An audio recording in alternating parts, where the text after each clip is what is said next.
Good afternoon, everyone. So following Jingwu's presentation, I would like to show you how Jingwu's method is applying to the marine tow streamer case and adapting a non-horizontal tow streamer. So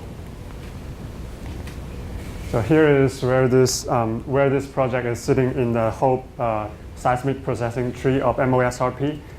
And the work to be shown in this presentation benefits from all the works during this academic year, including Zhang's work, Xinlu's work, and of course Jingwu's work.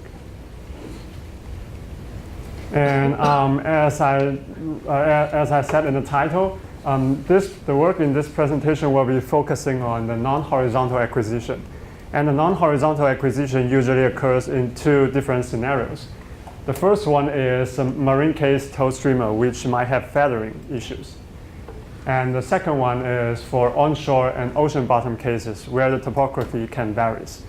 And for these two scenarios, for the marine case, the geometry of the cable is typically unknown because the feathering can be random.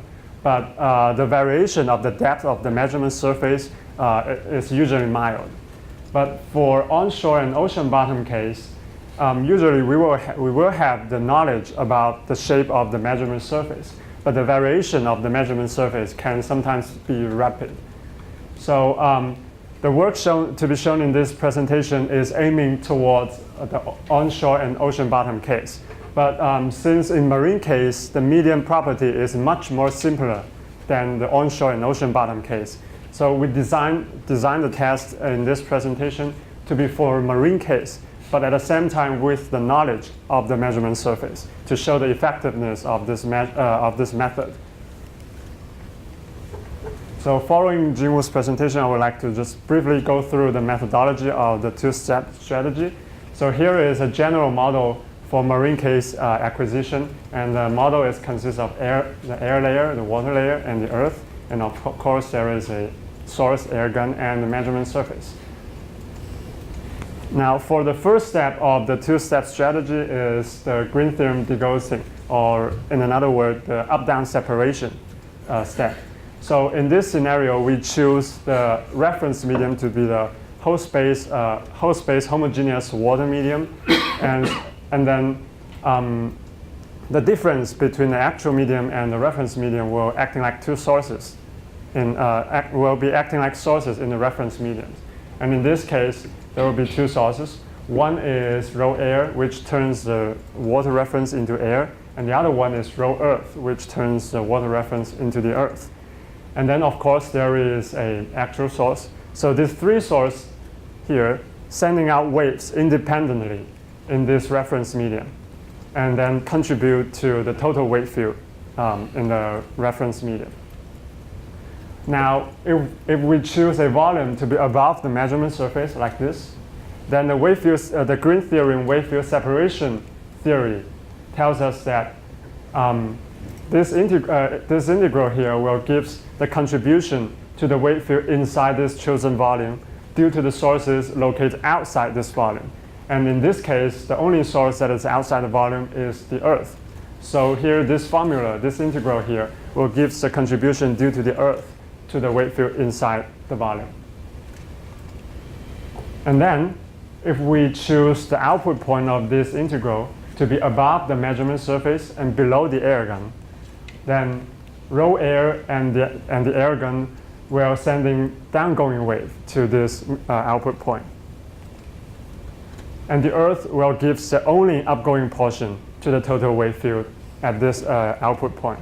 So by this choice, this kind of choice of the output point, the wave field separation equation will give the only outgoing portion at the output point above the measurement surface and below the actual source.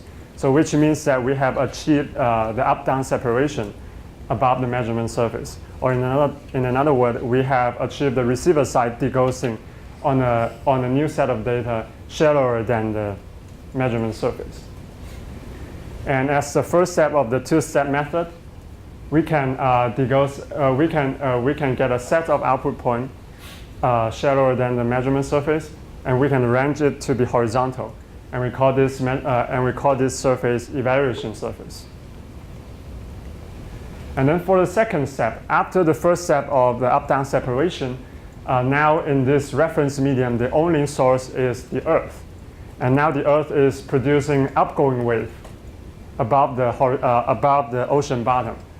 And now, according to the wave field prediction theory, if we know the source distribution inside a certain volume, and we know the wave field at the boundary of that chosen volume, we can predict the wave field inside that volume.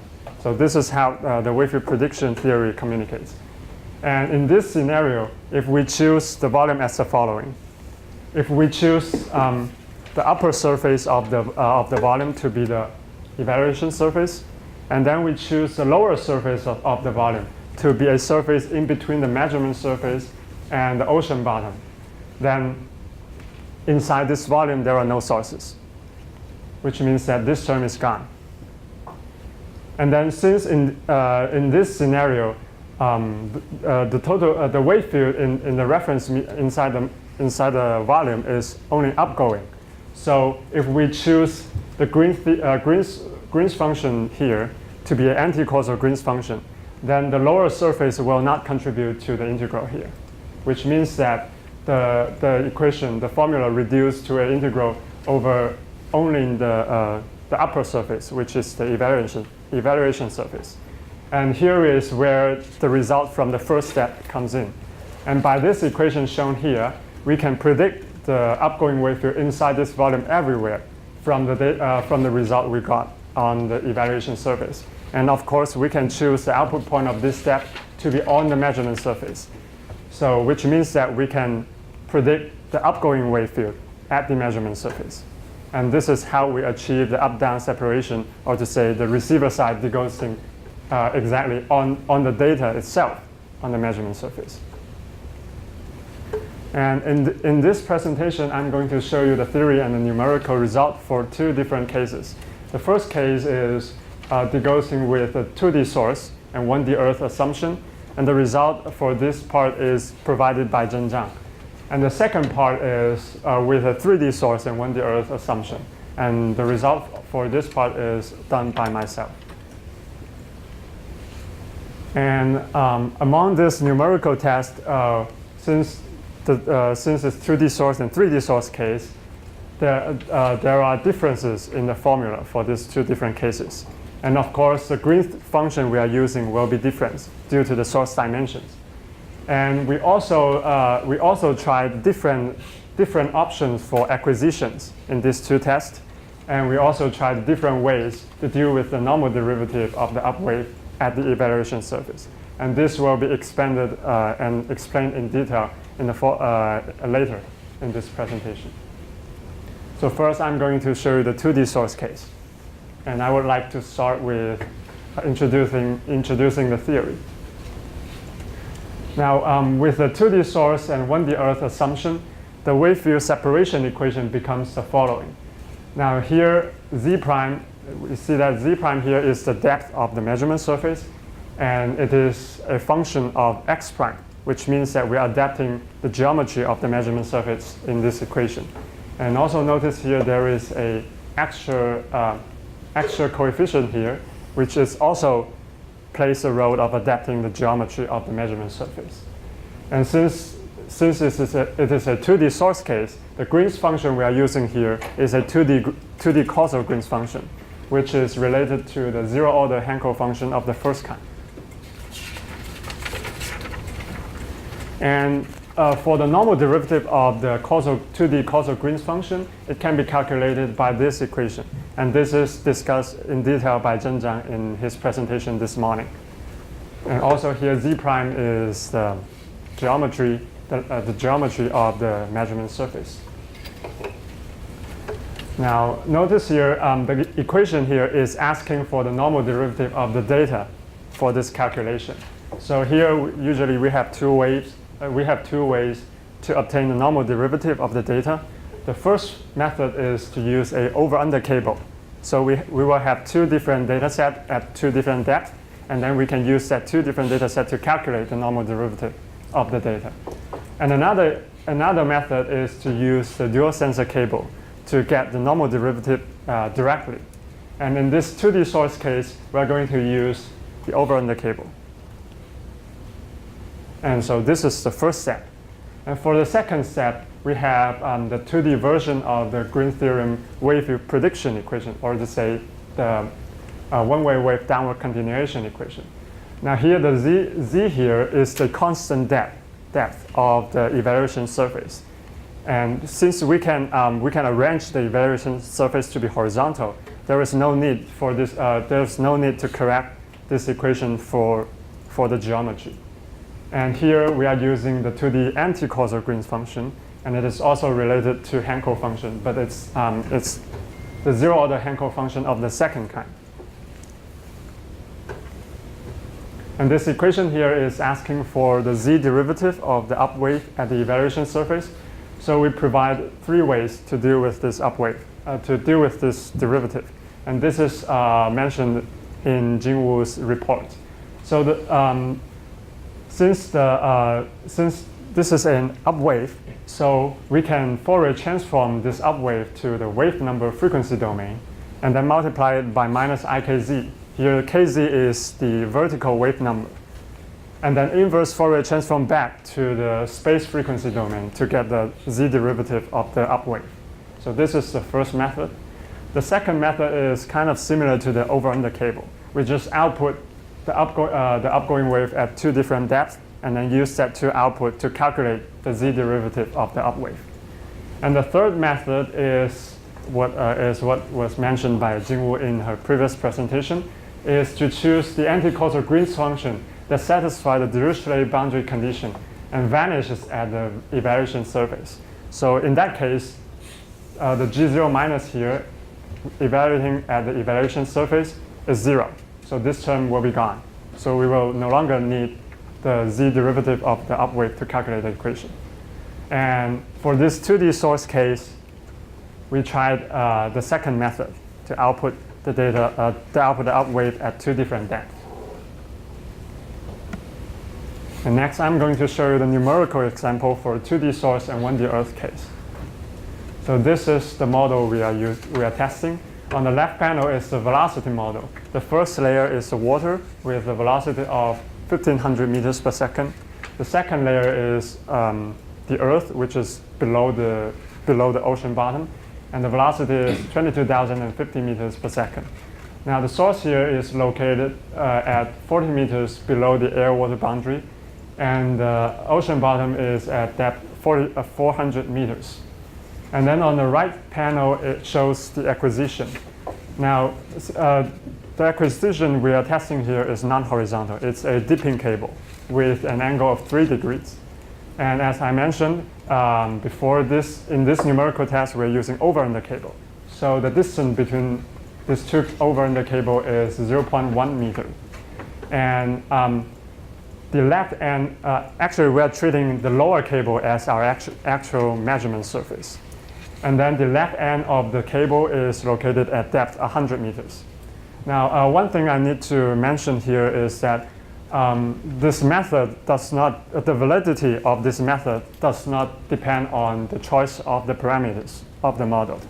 And so here, these parameters here are not chosen for any specific reason. We're just testing the effectiveness of the method.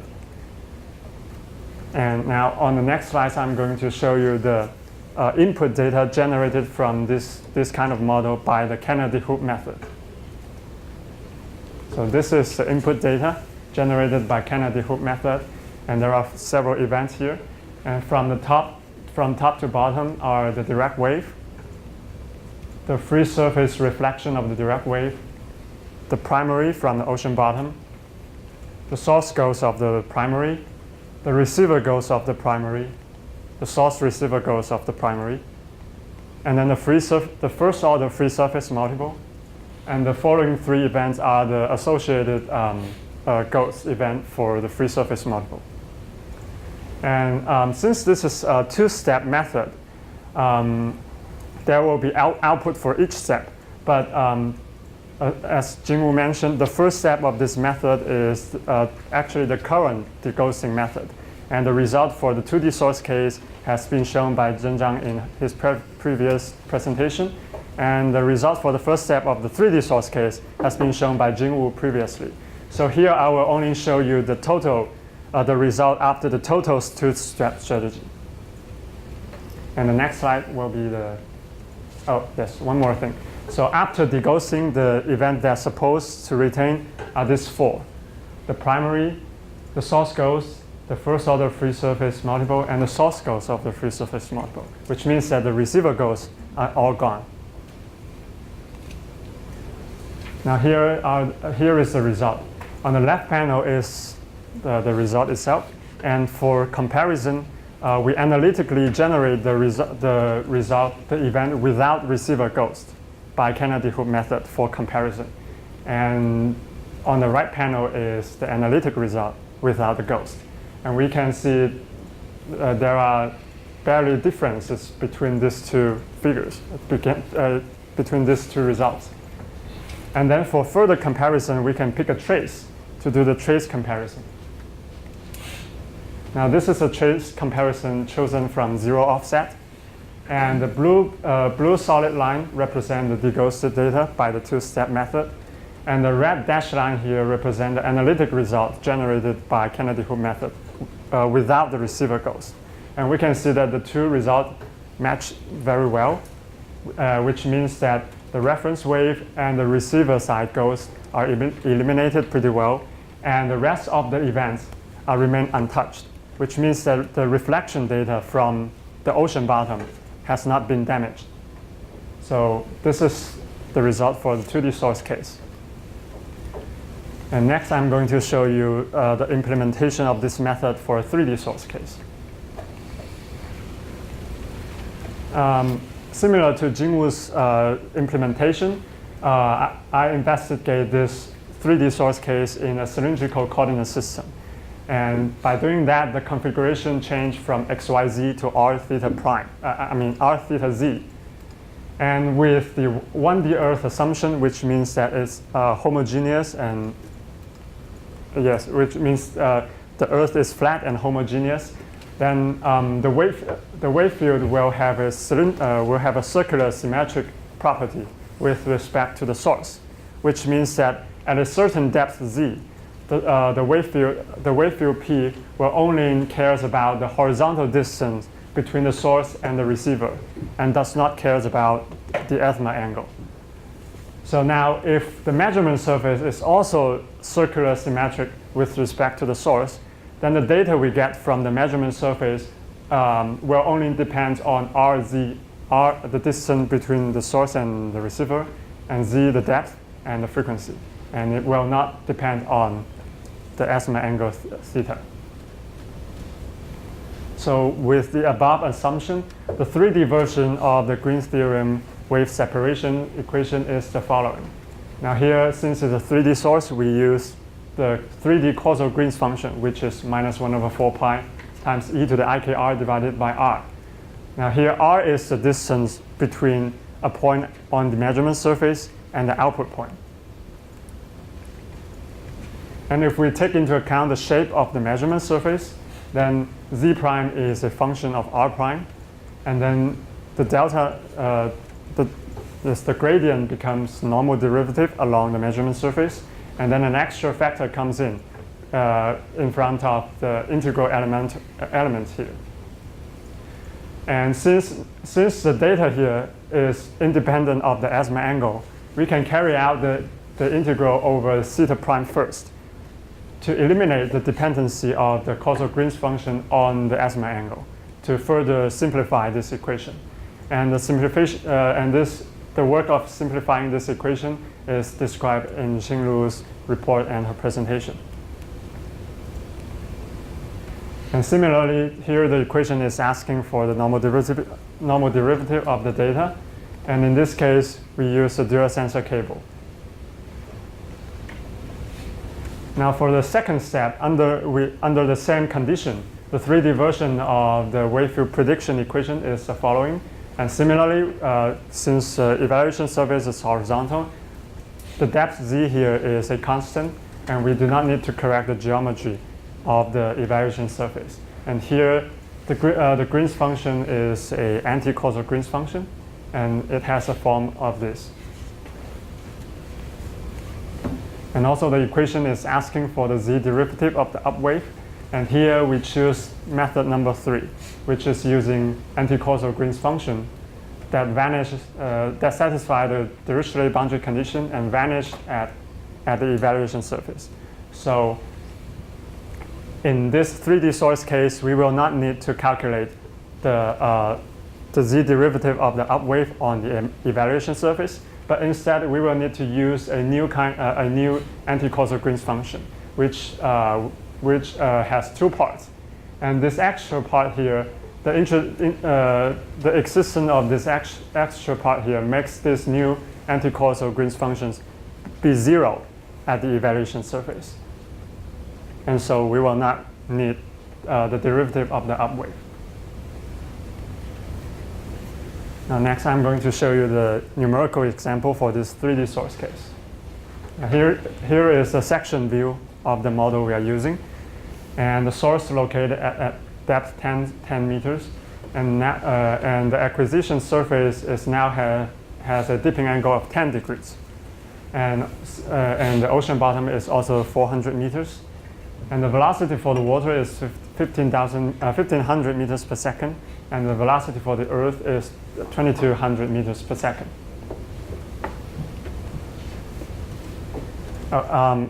And also the input data for this case is generated by the reflectivity method. And we also generate the normal derivative of the data analytically by reflectivity method. So this is the input data of this 3D source case. And it has 6 events. From top to bottom are direct wave, free surface reflection of the direct wave, primary, source ghost, receiver ghost, and source receiver ghost. And after the whole 2-step deghosting procedure, the event they are supposed to retain are these 2, the primary and the source ghost of the primary, which means that the method will eliminate the reference wave and the receiver ghost. And on this slide, this is the deghosting result of this 3D source case. And we can flip back and forth to see the reference wave and the receiver side ghost are pretty well eliminated. And for further comparison, we can pick a trace to do the trace comparison. And now this time, the blue solid line is also the deghosted data, and the red dashed line is the input data. Now here are the labels for the several events. We can see that this is for the input data, this is the direct wave and the free surface reflection of the direct wave, or to say it's the reference wave. So we can see here the reference wave is pretty well eliminated. And the receiver side ghosts here are also pretty well eliminated. And in the middle, we can see that the primary and the source ghost of the primary remain untouched. So this also shows the effectiveness of this method on a 3D source case. And now I would like to draw the conclusion by the summary slides here. So this presentation shows the result of the first test of this new method developed by Jingwu of deghosting the data on a non-horizontal measurement surface and in X omega domain. And the method test here requires the input of the data itself and the normal derivative of the data and the information of the geometry of the measurement surface. And so as everyone's seen here, the result of the synthetic data test shows promising effectiveness in both 2D source case and 3D source case for marine tow streamer. And the result here would encourage us to extend the benefit from the Green theorem, which is adapting the geometry of the measurement surface, to be extended for onshore and ocean bottom case which has much more complex medium properties. And this will be, for sure, be our future works. Thank you very much.